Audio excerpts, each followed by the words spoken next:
শ্রীরামপুরের তৃণমূল সাংসদ কল্যাণ বন্দ্যোপাধ্যায় সরাসরি কেন্দ্রীয় প্রতিমন্ত্রী সুকান্ত মজুমদারকে চ্যালেঞ্জ করেন।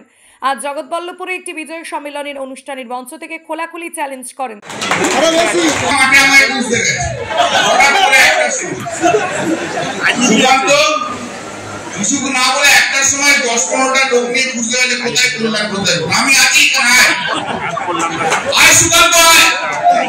এখানে লোক আছে তাদের পায়ের তলায় পড়ে তো জান চলে যাবে, পায়ের পিছলা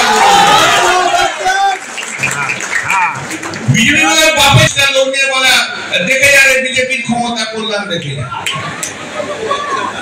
আরে মোদি দেখে যা মমতার ক্ষমতা।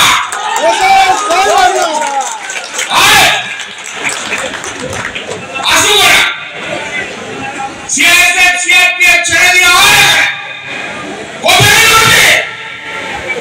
ঘর ঘুরে দেব না। আবার বলছি পুলিশ থাকবে না, অন্য কোন পুলিশ থাকবে না। একদিকে তোর বিজেপির লোক থাকবে, একদিকে তৃণমূলের লোক থাকবে।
SERA যদি একটাও জেনুইন ভোটারের নাম বাদ যায় তাহলে বিজেপি কর্মীদের বাড়িঘর ভাঙচুর করে দেওয়া হবে।